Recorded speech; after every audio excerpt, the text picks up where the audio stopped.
Yeah. Good afternoon, good morning, and good evening, everyone. It's wonderful to see so many participants joining us from all around the globe. A warm welcome to this CIMUSET webinar co-hosted with Ingenium, Canada's Museum of Science and Innovation. My name is Jacob Thorik Jensen, and I'm a curator at the Danish Museum of Science and Technology, and also serve as vice chair of CIMUSET.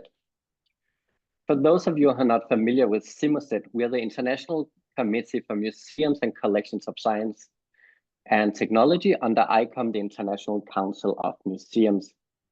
Please note that today's webinar is being recorded and will be made available on the CIMUSET webpage for those of our members who are not able to attend today. And for those of you who need captions, this feature is available by clicking on the caption icon. Let me start this webinar with a quote by the Nigerian author, Chinamandu Ngozi Adichie. Stories matter. Many stories matter. Stories have been used to dispossess and to malign, but stories can also be used to empower and to humanize. Stories can break the dignity of a people, but stories can also repair the broken dignity. I think this quote nicely encapsulates the work and ambition of the team behind the book, Race and Sociocultural Inclusions in Science Communication, Innovation, Decolonization and Transformation, the recipient of the CIMUSET Special Recognition Award 2024. We need different and new perspectives in science communication. I have shared this statement from the award committee in the comments section for you to read, describing the reasons why this book and its team were honored with the CIMUSET Special Recognition Award. With us today, we have Emily Gunn, Head of Curatorial, and Monique Horth, Corporate Secretary and Vice President, Collection Research and Corporate Governance from Ingenium. They will help me keep an eye on the chat and facilitate the Q&A after the presentation. We will start by hearing the three presentations. They will each have 12 minutes. This leaves us with approximately 20 minutes at the end for questions and comments, and you can post your questions through the Q&A function. We aim to close the webinar after the 1 hour we have set aside. However, there might be a lively discussion after the presentations. And for those of you who have time, we will stay here for further questions and comments. We will begin with a presentation by Elizabeth Rasekoala, followed by Mohammed Belhorma, and conclude with Rejoice Gaudi Molife. I will provide brief introductions for each presenter and share their full biographies in the comment sections. So I think we are all set to begin. Let me introduce the first speaker. Elizabeth Rasekoala is president of African Gong, the Pan-African Network for the Popularization of Science and Technology and Science Communication, and the editor of the book that serves as the foundation for today's webinar. Welcome, Elizabeth.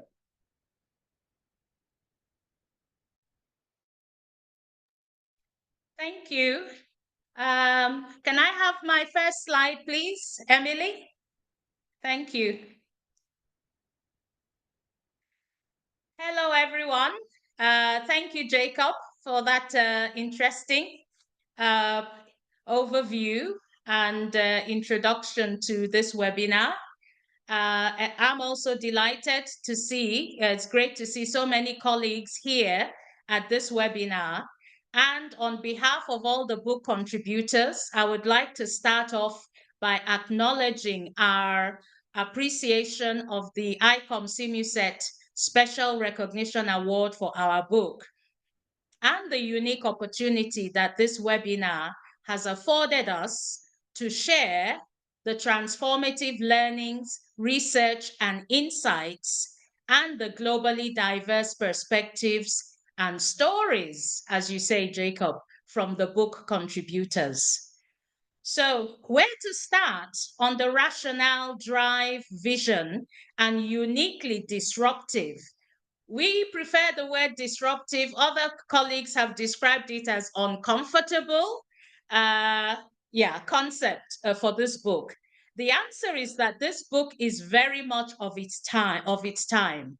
it was forged during the COVID-19 pandemic, when the global inequalities and divides inherent in the scientific enterprise and its communication were illuminated, interrogated, and challenged like never before.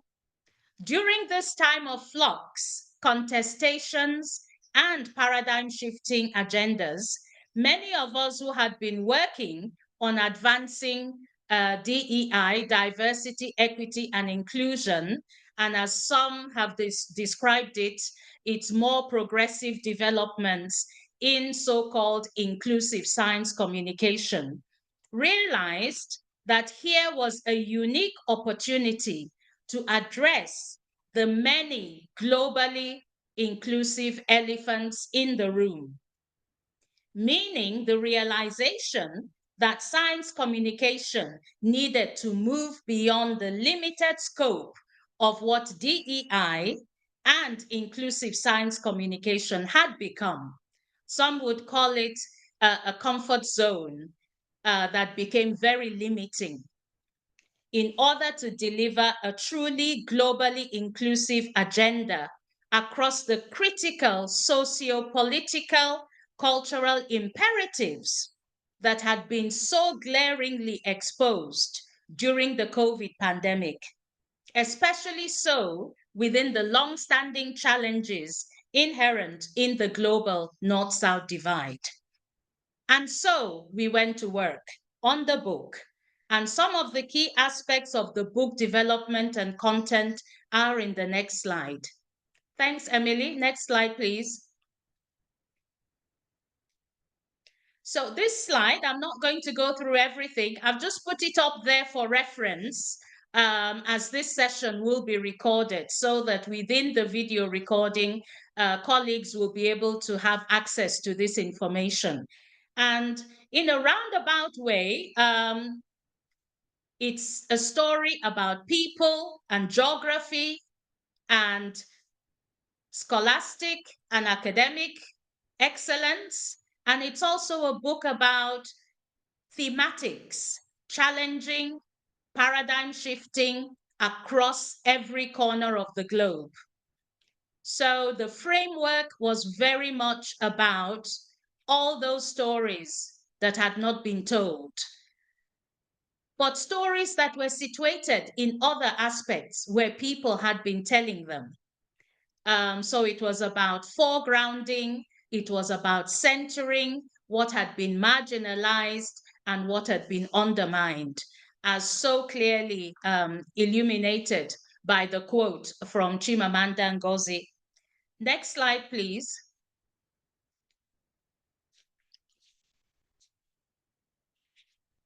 So we really now come to the heart of the discourses within the book. And I've tried to summarize them for ease into what I see as the 8 main thematic frameworks as illustrated in this slide. So we start off with the key paramount framework of decolonization of science communication. And what is quite disruptive about this book is that we are premising this as a globalized agenda, that this is an imperative not just for the global North, but it is just as much an imperative for us in the global South. So this is an equal opportunity challenge, and one that then creates a bridge, a consensus, an enabler for practitioners across North and South to engage. So we see this as a unifying agenda, the fact that we now recognize that it is not just about the global North needing to decolonize. We in the global South need to accept that we have assimilated and embedded and sedimented a lot of Eurocentric norms and traditions in our practice, and that we also need to decolonize.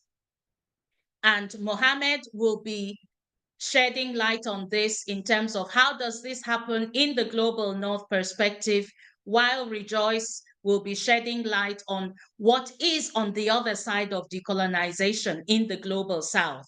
In this case, in the African continent, we recognize that the other side of decolonization for us is the paradigm shift to Afrocentricity. And Rejoice will be elaborating on that. The other critical area is advancing language plurality.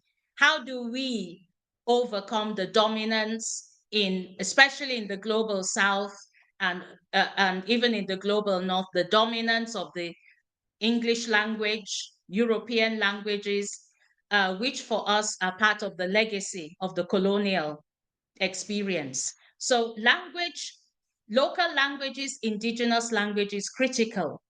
We also need to frame epistemic justice and societal relevance.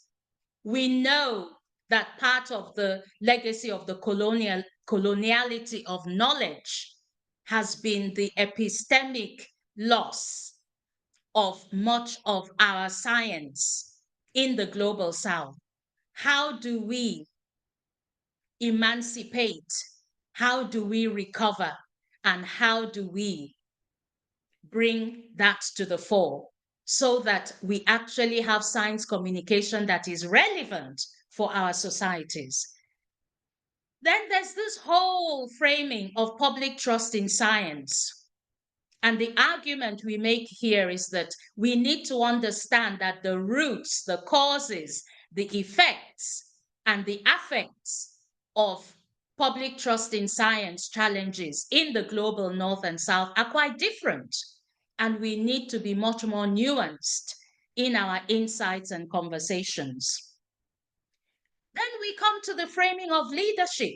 Who should lead this disruptive innovation and transformation agenda in taking inclusive science communication forward? And what we postulate in the book is that this should be an opportunity for us to reframe new joint leadership between practitioners, scholars in the global North and South. The days when, with all due respect, our colleagues in the global North under DEI or inclusive science communication felt that they were best placed to lead, we need to realize that that agenda has not worked. For us to really transform, we need to move to a new era of joint leadership, as exemplified by the conversations in this book. The other challenge we found was transformative capacity building. Do we need to move to a training the trainers mode? One of the chapters intriguingly shows the challenges, the fact that the people who are actually doing the training and capacity building for the sector themselves are not able to get their heads around this issue. So how do we train the trainers? And again, Rejoice is going to be giving an example of a progression and innovation within her institution that is answering precisely that question. We are also looking at key framing around race, gender, and sociocultural context and representation. We know it matters, but we need to move beyond just talking about these issues in glib ways to start to look at institutional frameworks that will actually bring them to life. And the last one is indigenous scientific culture and innovation. How do we move beyond just seeing it as something quaint and exotic and, something that is part of people's history, to actually understanding that it is contemporary, that it is evolving, that it is still part of the mainstay and foundational strengths of many societies and communities in the global South. So those are the 8, I would say, the main frames around the global socio-political cultural drivers for what we discern as transformative inclusive science communication. And these are all joined up and interconnected across all the chapters of the book, as you can see from the graphic. In conclusion, then, the imperatives of a post-COVID world where the spotlight on science and its communication are much sharper and critical place pressing demands on the science communication field for inclusive and pluralistic discourses and impactful delivery on equity of access, engagement, and narratives that contextualize science in a diversity of cultures. The science communication field, with its deeply entrenched and limiting Eurocentric approaches, themes, and worldviews, faces challenges in its transitioning into this brave new world, as is required of all institutions within the scientific enterprise. This transition is highly imperative if science communication practices are to be relevant, relatable, and to situate scientific knowledge in the daily lived experiences and cultural context of citizens, and thereby enhance public trust in science. We, the authors of this challenging book, are very encouraged by the enrollment that it has engendered within the field in terms of how well it has been received, as evidenced by the CIMUSET Special Recognition Award. We are therefore hopeful that its action-oriented and evidence-based recommendations, if strategically and systematically applied, can enable the science communication field to make the globally inclusive transformation leaps that will make it fit for the diverse world of the 21st century and enable it to engage citizens in navigating scientific knowledge that is relevant to all, engages all, and empowers all within a dynamic, inclusive, sociocultural framework. Thank you very much. Thank you so much, Elizabeth, for this inspiring presentation and overview of the book that you have all produced. And thank you for pointing to some of these very interesting questions that you are raising in the book, and also call to action. I really like this of practitioners from the global north and south to unite. I think you have given us a very good background now, and let's deep into some of the chapters from the book. So let me introduce the next speaker, Mohammed Belhorma. Mohammed holds degrees in both science museology and contemporary art curatorial studies from European institutions. And while Mohammed gets his slides ready, I just want to remind you, if you have any comments or questions, you can post them in the Q&A, and then we will get back to them after the 3 presentations. So warm welcome, Mohammed.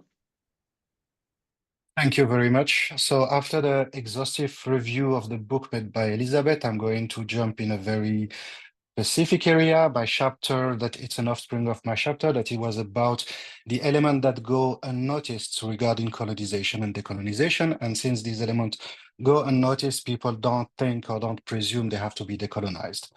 So regarding this perspective, I'm highlighting the exhibition making because this is my field of expertise. And within that, I think this is the umbrella, for me, the umbrella topic that can aggregate all the issues that we can find later in our museums that are both science center or collection related museums. So just to start, the first element to agree with is what is storytelling. It's just a way of conveying narrative that have always been there in human history. And the 2 elements I want to highlight is the narrative and the way to convey it, which is the media. And what we have, it's the exhibition and the story or the angles we take to design our exhibition. So 2 elements. I think we all do storytelling. It's involved in the fact that we transmit an information. I presumed, for me, that's very likely that the first science communication was, in fact, a storytelling. I'm not talking about the hands-on practicing transmission, but the way to convey a knowledge was very likely because of the human history and the oral tradition was a storytelling. And as I said, we use storytelling even if we don't realize it, even if you do a series of hands-on in your museum, you structure your exhibition via storytelling. So beside the fact that it's a narrative in the media, there is something I want to everybody to focus on is the fact that we, as museums, have a very specific relation to the storytelling, is that our way of telling story in opposition to the traditional narrative that's, for example, was explained by Kurt Vonnegut for the book and the novels, is that it's non-linear. The visitors will visit your exhibition the way they like. However, whatever the constraint you put, it's not up to us to decide how the visitor is going to perceive the exhibition. So beside the fact that we have bias coming from narrative, and I'm going to jump on that right after, or from the media, there is the aspect that it's accentuated by the fact that your visitor going to read cartels or see your content in a very personal way. So I want to highlight the fact that whatever bias I'm going to express here, to develop here, it will be high. I will expanded or like accentuated by the way the visitors consume our content.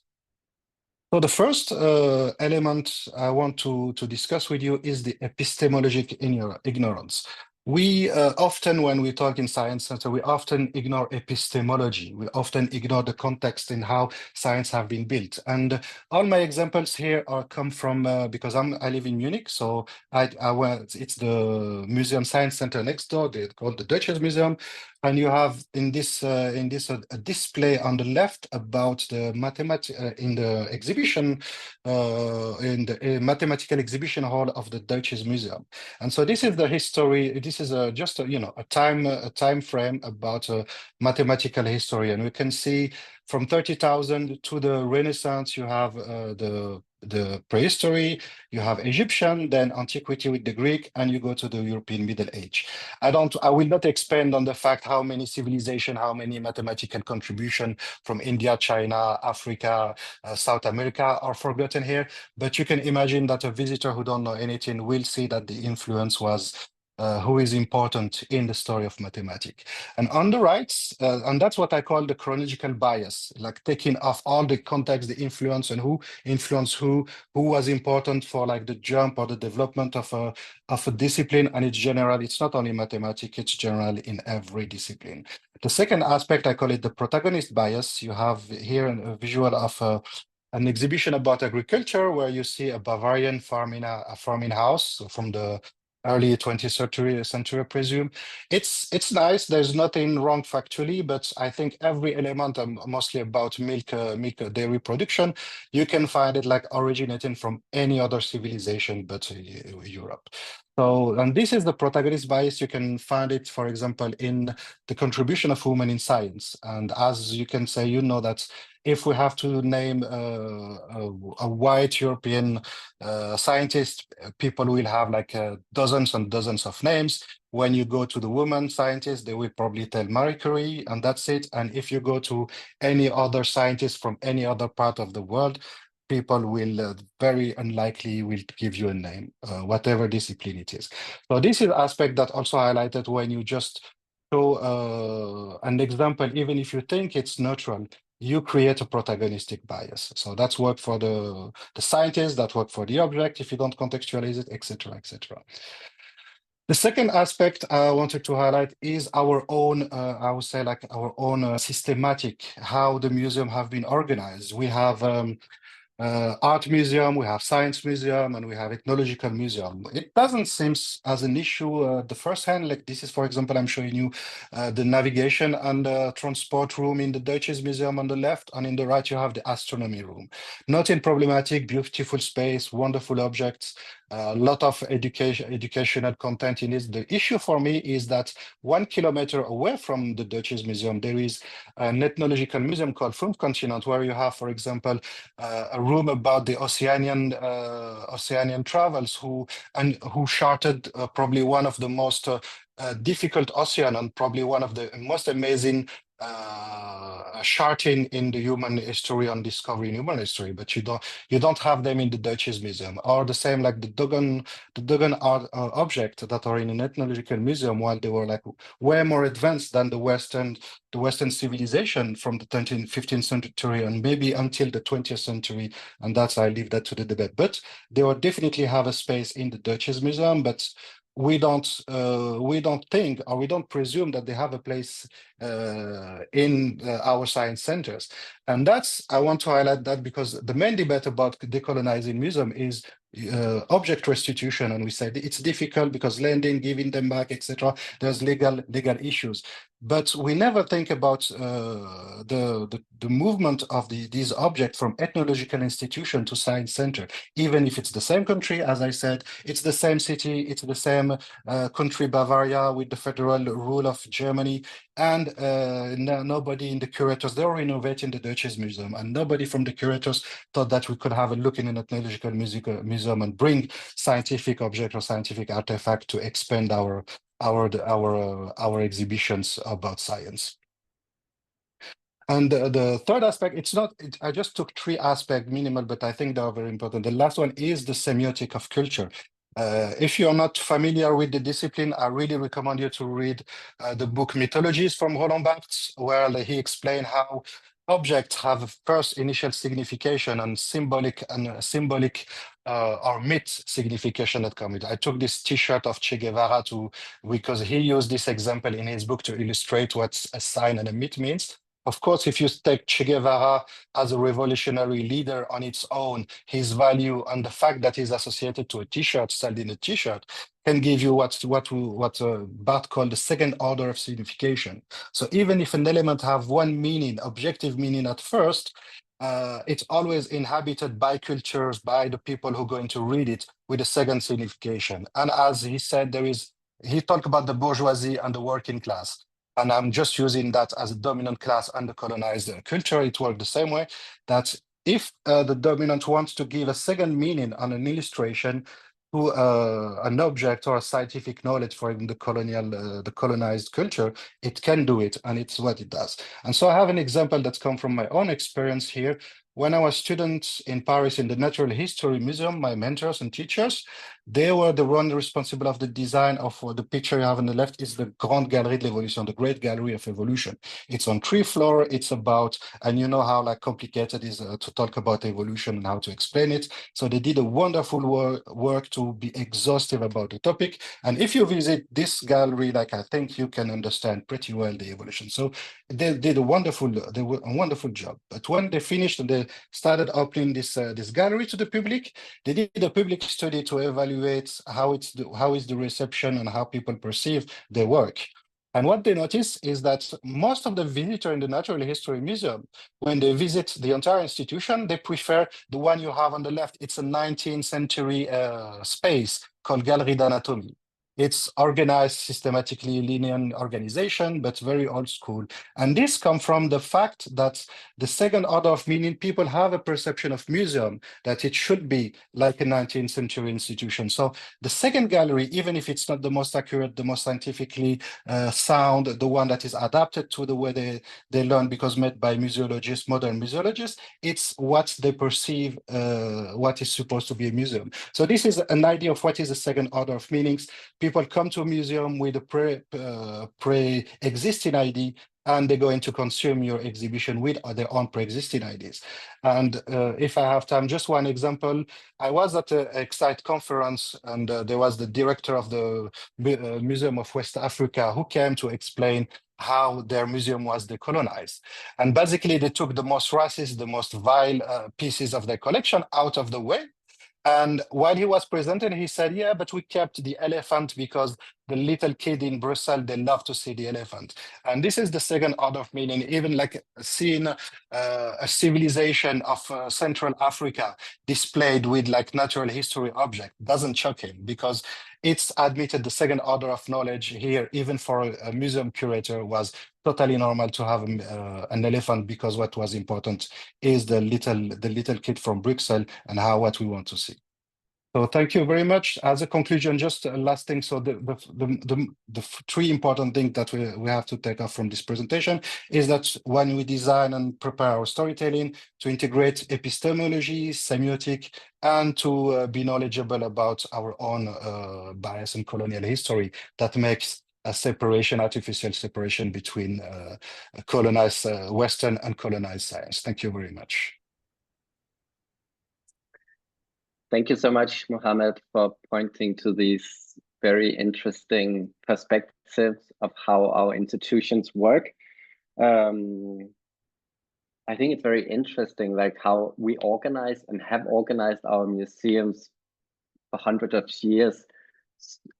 Very high degree impact what kind of stories we can tell, as you just pointed at. Again, if anyone has any questions or comments for Mohammed, please post them in the Q&A and we'll get back to them. And then lastly, let's turn to Rejoice Gauhi Molifi. Rejoice is a mathematical scientist and senior manager of the African Institute for Mathematical Sciences, AIMS, South Africa, House of Science. We're looking very much forward to hearing your presentation, Rejoice. Hello, everyone. Thank you, Jacob, for the warm introduction. And having understood the global critical socio-political cultural drivers in inclusive science communication through Elizabeth and Mohammed presentation, I now invite you to join me in focusing on the African context, as Elizabeth said. Why Africa? Africa presents an opportunity to reimagine inclusive science communication. However, not as a derivative of global north, but as a transformation rooted in the continent's unique history, culture, and the needs. So why do we need to reimagine inclusive science communication agenda in Africa? As we all know, can we move to the next slide, please, Emily? Thank you. As we all know, and as already elaborated in Elizabeth's presentation, the dominant narratives on inclusive science communication still predicate Eurocentric norms, tradition, and practices. And this term raises a contestation: how truly global are the perspective of the so-called inclusive science communication? For many regions, including Africa, this framework fails to account deeply rooted socio-cultural realities and indigenous knowledge systems. And this, of course, disconnect can limit their relevance and impact. And if inclusivity is our goal, we really need to change this framework. And within Africa, the question is, what paradigm shifts need to be engendered in order to overcome Eurocentrism and also to enable transformative inclusive science communication to flourish on our continent? So we believe that we should shift paradigms towards Afrocentricity. And what does this Afrocentricity entails? Afrocentricity entails acknowledging and prioritizing African socio-cultural realities. It entails incorporating indigenous knowledge system as integral part in science communication. It also entails challenging imported hegemonic frameworks that fail to resonate local context. However, this transformative vision is not without a challenge like any others. And true critical challenge that we are faced that we need to address for this Afrocentricity to be achieved is the policy-making space. It's also about capacity building. What do we mean by policy-making space? African policy frameworks must reimagine and reflect to support this Afrocentric principle, rather than replicate the global standard that often excludes African realities. And we do have these frameworks on our continent. Capacity building, Elizabeth have already mentioned in terms of training the trainers. We have a challenge of equipping our African researchers, scholars, and practitioners with tools and trainings rooted in Afrocentric values is essential for sustaining this paradigm shift. With this being said, with this challenge and paradigm shift, what are the actionable items that we think we need to implement? Can we move to the next slide, please?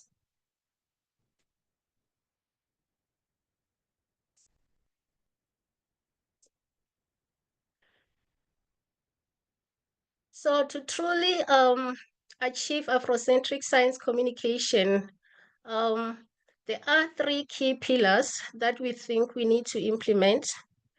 And first one being the overarching Afrocentric city as an overarching transformative framework. We also think this critical area is also within the policy making, as I said, in the national and regional levels. And of course, capacity building for Afrocentric science communication. So what does these 3 pillars entails? We believe that Afrocentricity must serve as an overarching transformative framework shaping how science communication is envisaged and is implemented. That entails incorporating African languages, indigenous knowledge system, and also to make it relatable and impactful. We also believe that prioritizing inclusive narratives that empower underserved communities that are often forgotten or ignored in the mainstream science communication, and also integrate or engage communities to foster trust and collaboration. And we also had trust as a main issue that Elizabeth presented, that was featured on the book.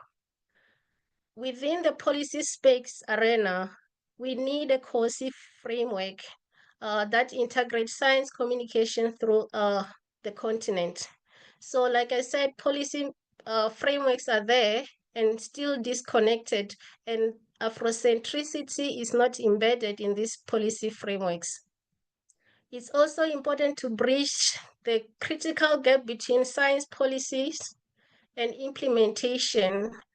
As other policies across the world, our science policy frameworks, they encourage our scientists to communicate. However, what is said there is not what is implemented or what is on the ground. And the last point is essential to embed science communication to the national development plan strategies.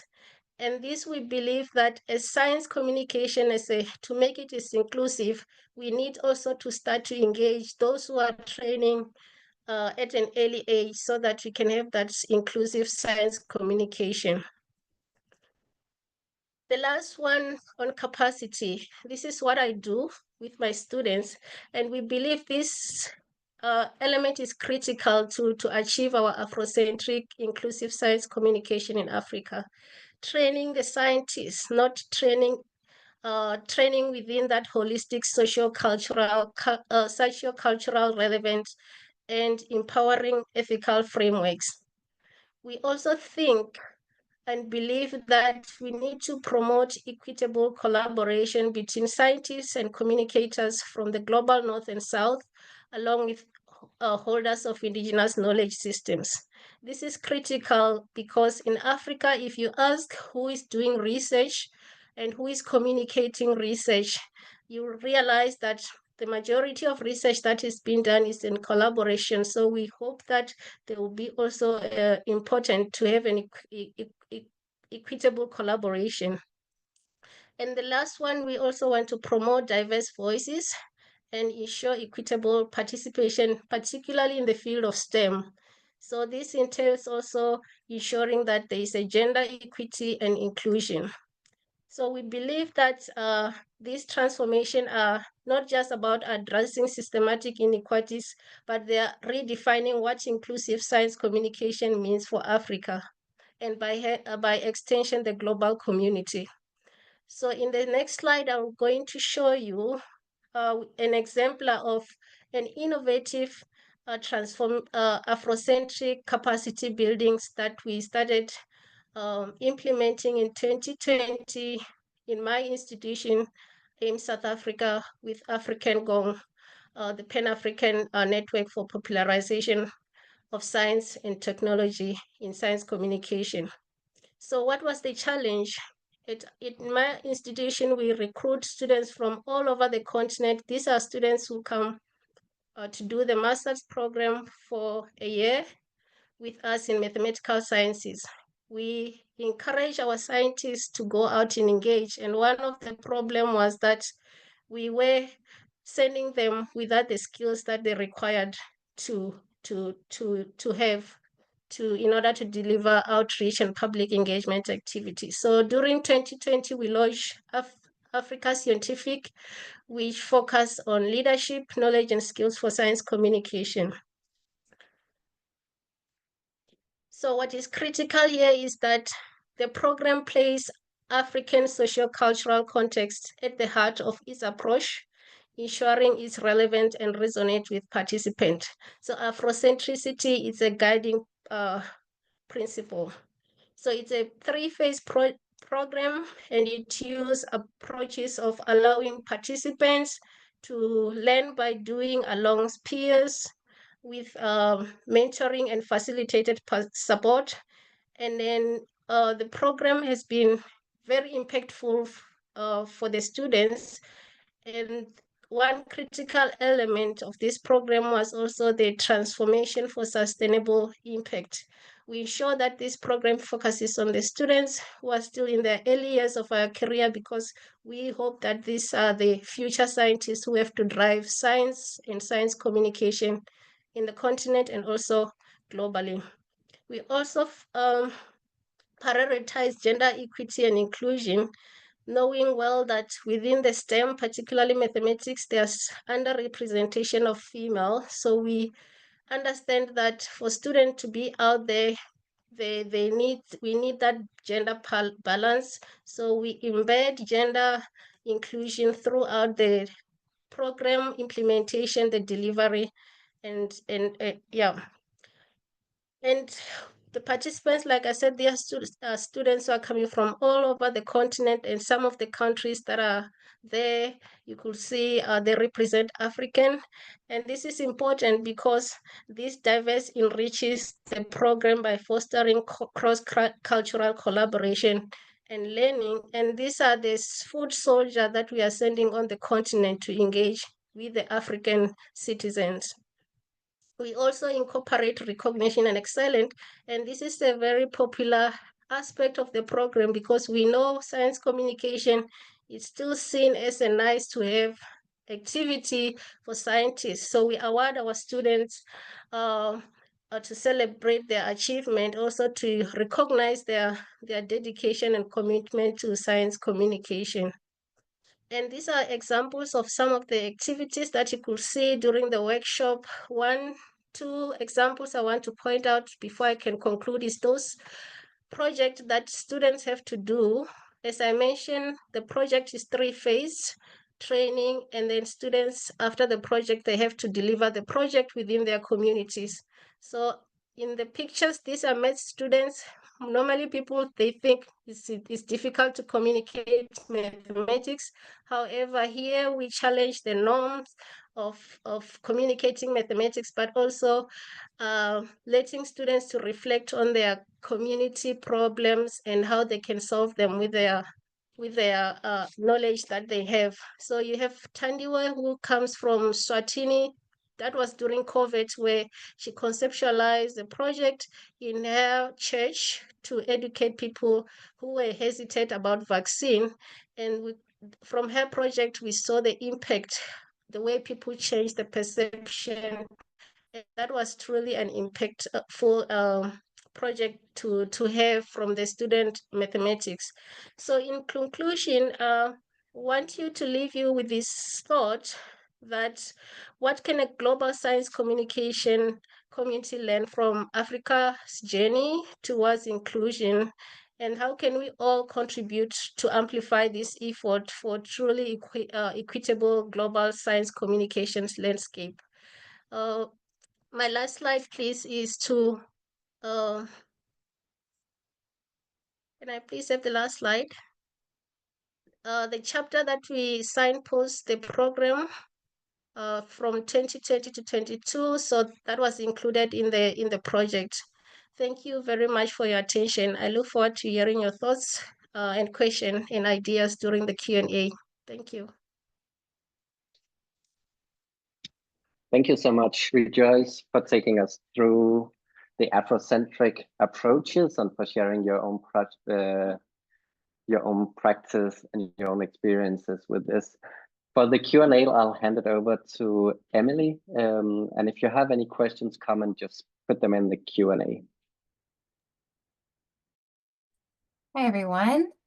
Thank you to our three presenters today. And again, congratulations on the ICOM CIMUSET Special Recognition Award for this contribution.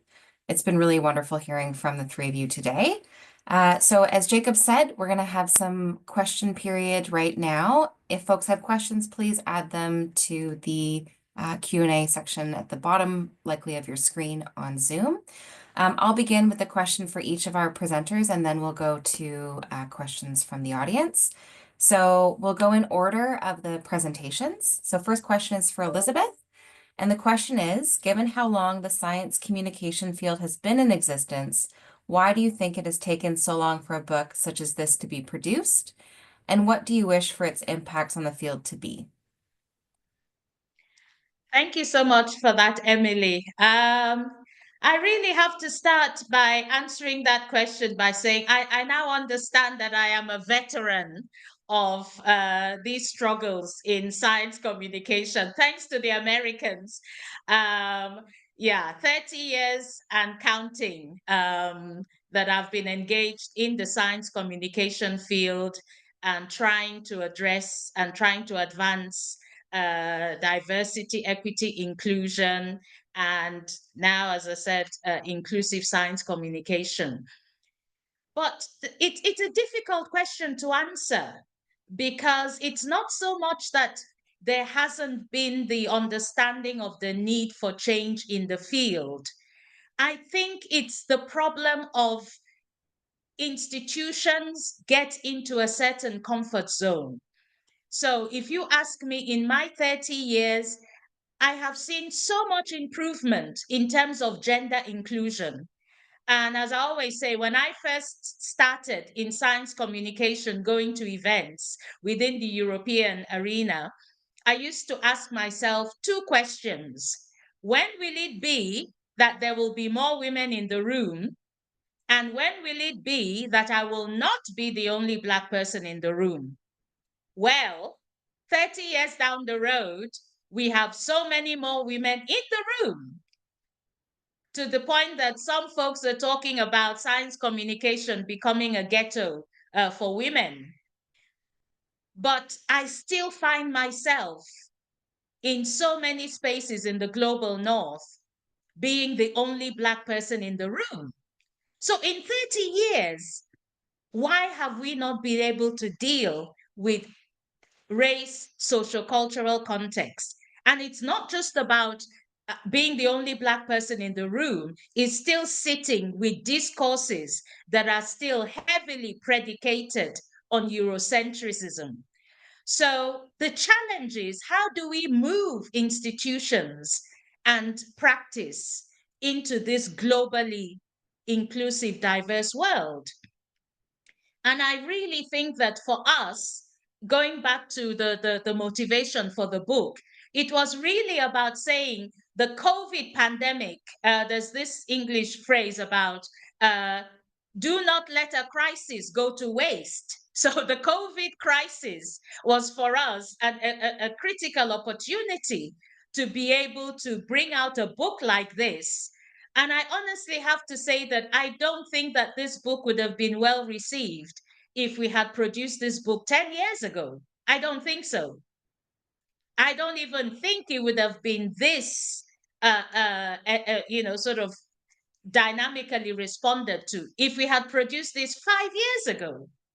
And sometimes you just have to be in the right place at the right time to be able to have this ramped up conversation, this ramped up engagement that actually wakes people up and people begin to realize that COVID did not happen in a vacuum. The challenges that we faced on behavior change, the challenges that we faced on just basic social distancing and vaccination, as Rejoice alluded, they don't happen in a vacuum. This was a glaring spotlight on our field, and it showed the so many ways in which we fail as a field in terms of the socio-political, cultural dimensions. And we then create a vacancy that is now conveniently filled by what we call misinformation, disinformation, anti-science, anti-truth, and so on. But I really think that the science communication field, we need to see this as a mirror to ourselves as to where we have failed and why we have failed, and what we need to do differently so that, God forbid, when the next pandemic comes, we're not having the same glaring omissions and we're not having the same conversations. We have learned and we have moved on. So this is a glaring global spotlight on our failures. And like I said, this is a failure across both the global North and South. We have both failed. Thank you, Because Liz. we haven't addressed entrenched Eurocentrism and all those other social cultural dimensions. So in terms of what we would wish for the book to do, is precisely that. The actions, the recommendations in there, if we implement them strategically, should give us much more robust foundations, much more robust inclusive practice, so that, God forbid, when the next pandemic comes, we are going to be in a much stronger place to be able to be much more effective and impactful as a field. We can be more of the solution than being more of the problem, which is what we found ourselves during COVID. So this is a call to us all. Climate change means that it's a question of if and not when and not if we have another pandemic. So where are we going to be as science communicators when the next one comes around? We need to have grown, and everything in this book gives us the signposts as to where we need to grow and change globally, because COVID was a global pandemic, and you can be sure the next one will be just as globally impactful.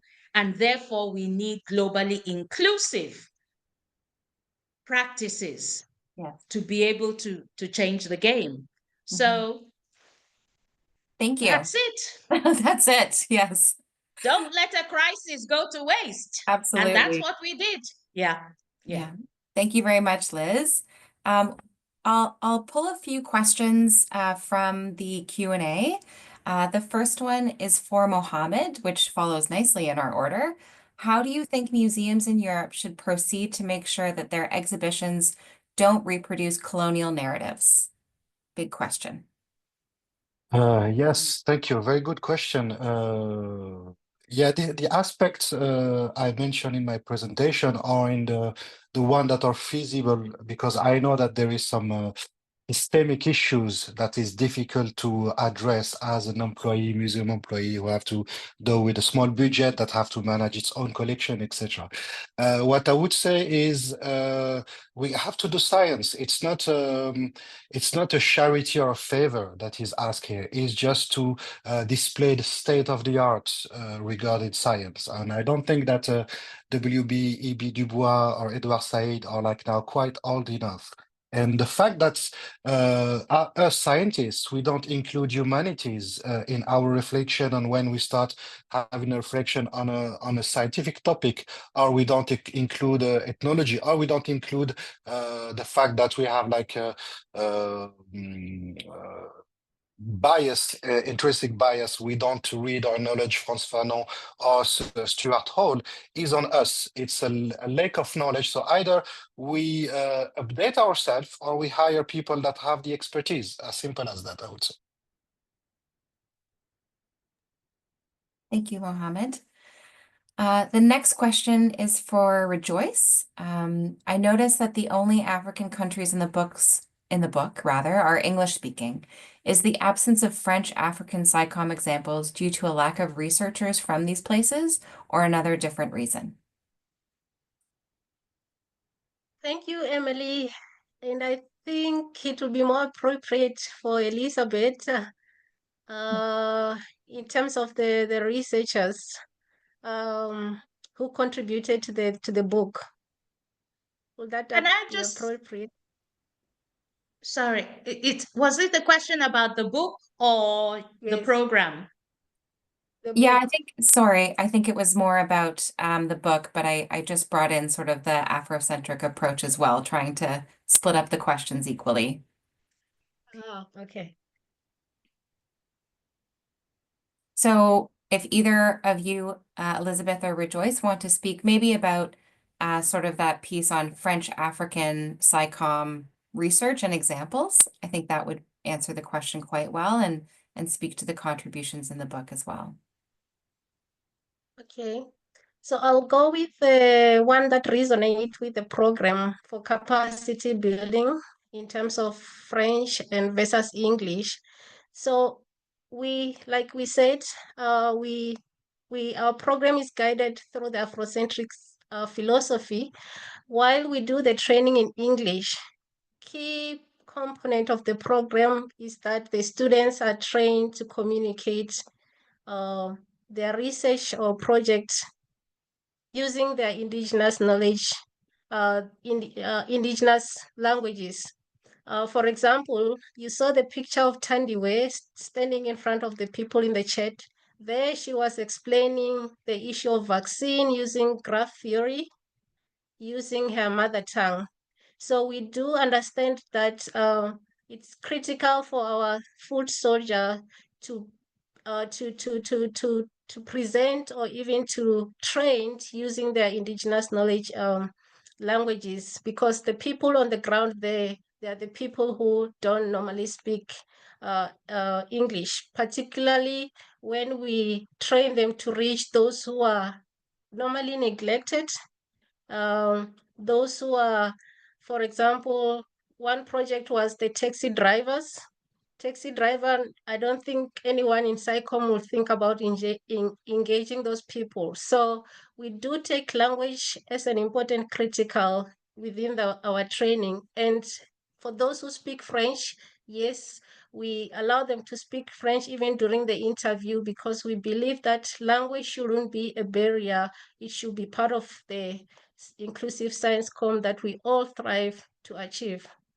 Thank you. Over to you, Elizabeth, in terms of the book contributors. Yes, that's a very good question, Emily. And again, it speaks to the dynamics of the colonial legacy that we find on our continent. We did approach French speaking Francophone African colleagues and Lusophone Portuguese speaking African colleagues, to contribute to the book.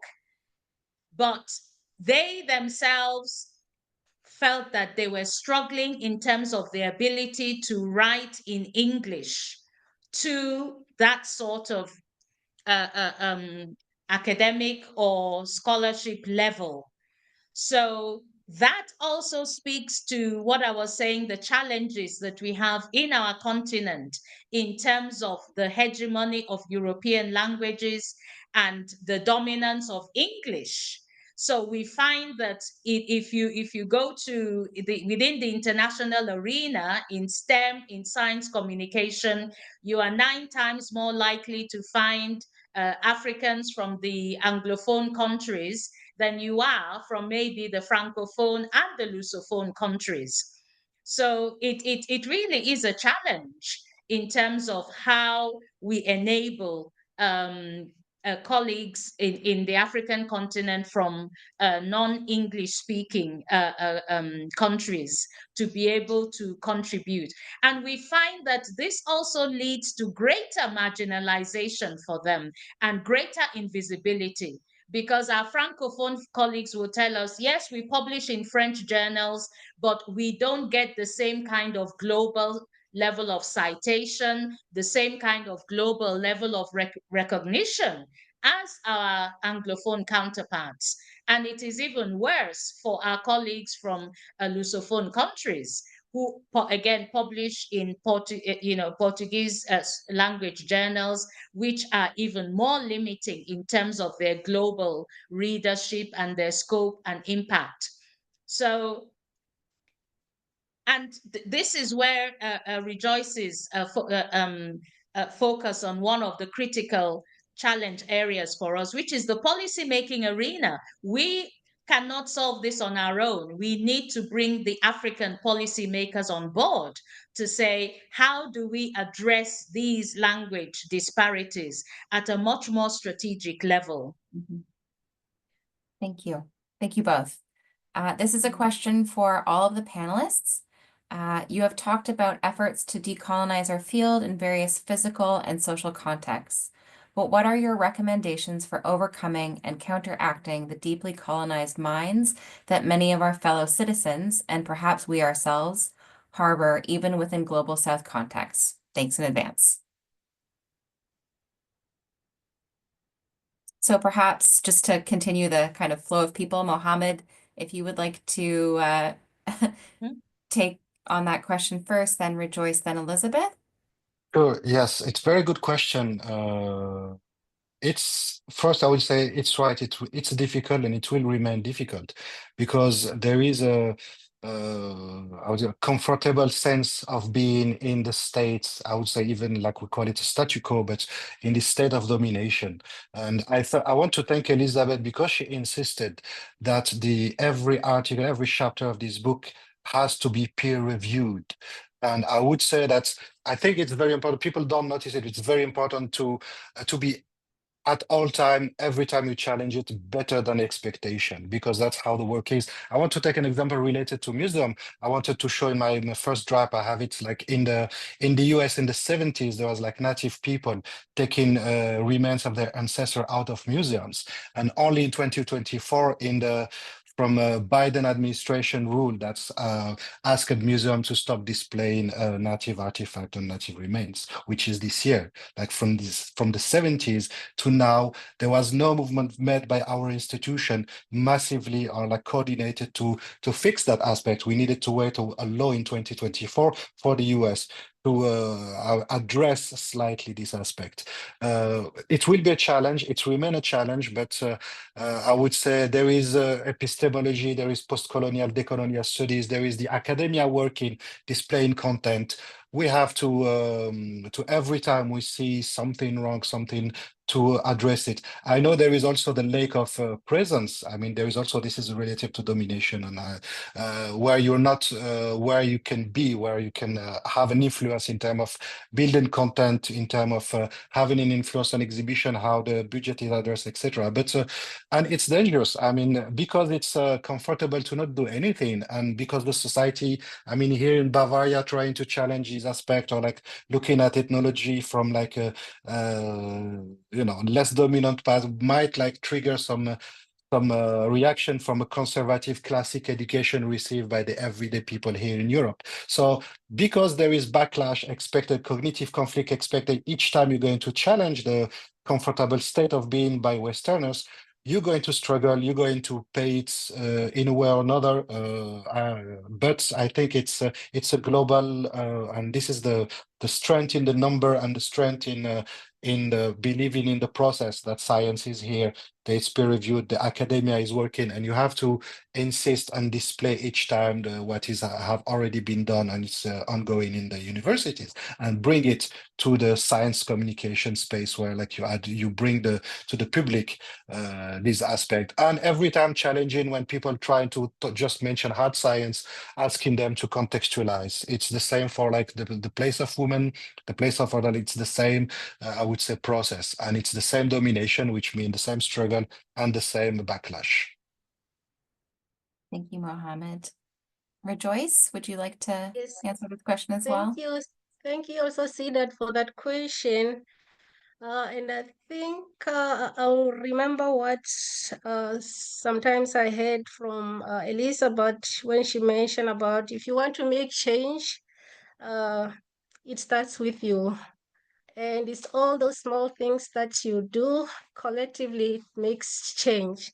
So what do I mean by this? So as individual, how do we decolonize? So normally as scientists, we are sitting within the institutions. So I believe that with resources and the knowledge that you have as a scientist and exposure to what is happening in the field itself, you need to be the change that is needed. So if you think about, Mohammed said, this is something that is complex. Complex things, sometimes they need this little change that at individual we can contribute systematically.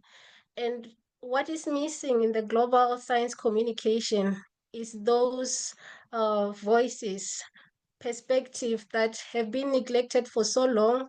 And here we are, Dr. Elizabeth mentioned how it was exposed, those inequalities through the COVID. So I think it's the challenge of our generation to say, how do we decolonize our minds, our institution, base where we are and looking at the future, because change, it needs to happen with us for the future generation to benefit. So in the African continent, in South Africa, I saw that as a need, that change in my institution, it needs to start with me equipping those students who are the future and who will have to lead the way going forward. Thank you. Thank you very much, Rejoice. Elizabeth? Yes, that's a complex one, and it starts with us, and it starts with us as science communication practitioners in the global South, understanding how we have imbibed and embedded so much of that Eurocentrism through our science education systems, through our schooling curriculum, and so on. But in my case, I have to go back and give so much love and gratitude and care to my parents, because my mother and father were the most decolonialist going. So I grew up at a very early age, aware of myself as an African scientist. There was no conflict between my science and my African indigenous knowledge. And that came from the vision, the understanding, the cultural embedding from my family. Indigenous knowledge was just as much a riven part of the reality of my growing up. And I just took that for granted and I grew up with it until I realized that not everybody has that same opportunity to have that unpicking going on at a very early age. And that is why I agree with Rejoice that we need to start early.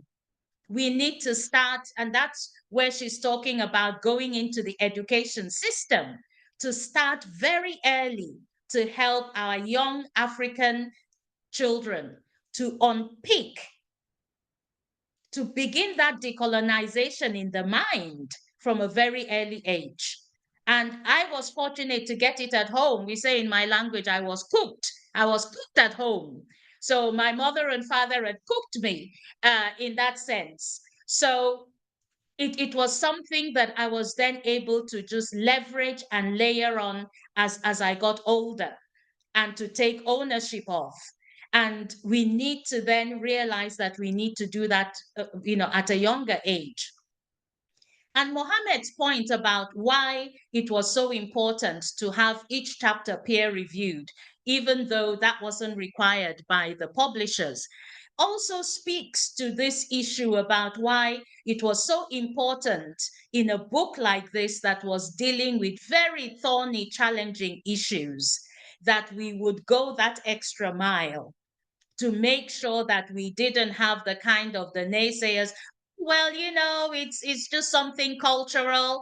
It's just something so and so. So it was very important that we are aware of what lies on the other side of the need to decolonize, where you have a kind of a Eurocentric value system that says people like us are not capable of the highest levels of scholarship. Yeah. And it's sad for me because that also then feeds into the mindset of our colleagues in Francophone countries who felt that they could not kind of lift their game to come on board with a book like this. But I'm also pleased to be able to note that across the book authors, we have people who are bilingual, Spanish speakers, and they, got to speed with things and they got on board. Mohammed himself, will tell you that English is his fourth language. So fourth language, and he still managed to put in the work and challenge himself to produce what for me I think is one of the most profound chapters in the book. So again, it's a two-way street. Like Mohammed said, we also have to be prepared to challenge ourselves. And as Rejoice has said, but it's a two-way street. That's why I'm saying that this is one area where in the North and South, we can partner together and work together because it's an equal opportunity challenge. Both sides need to decolonize. Thank you very much, Liz. Thank you, all three of you, for your answers to those questions. I'm going to hand it. Sorry, just if I may, I wanted to rebound on what Elizabeth said, because just for something very important on this point regarding education. I have been educated in France, a classic, I'm the kid of European Western education all along. And what I want to say is that this integrated element is not a default mode, it's creating damage. And if you read Fanon, Blackface, White Mask, or Stuart Hall for the English word, it's not something that's that leave people without issues that are not just like, there is a superiority. There is like a sense of shame of your own culture, of your own civilization. The fact that there is a superiority, it's mean there is inferiority. So we're not just talking about decolonizing as making things, taking it from a neutral place. It's taking it from a negative place, a damaging one that have way more impact in terms of perception, education, and even psychological aspect, as Fanon highlighted. So it's important because we're hurting. It's not just doing science communication and displaying knowledge. The fact what we don't do it is that we're hurting a relevant and a decent amount of people in humanity. So I just wanted to have this aspect that is not without damage. It's not just something that we're talking about neutral with or without education or level zero of impact. That's all. Thank you. Thank you, Mohammed. Yeah, definitely. I think speaking to the importance of the work and where things are starting and that sort of contextual piece. Absolutely. So I'll pass the mic back to Jacob for some concluding remarks and to thank our participants and presenters. Thank you so much, Emily, and thank you so much to our three presenters today for pointing at some really interesting and important questions for science communication, but also sharing your work. Thank you for all participants for joining. As I said in the beginning, we are recording this webinar, so we will make it available on the CIMUSET webpage if you want to see it or if you want to share it in your community. Thank you so much for joining, and I wish you all a wonderful Friday and a happy weekend. Thank you so much. Thank you very much. Have a good day. Bye. Thank you. Bye. Thank you. Thank you, everyone.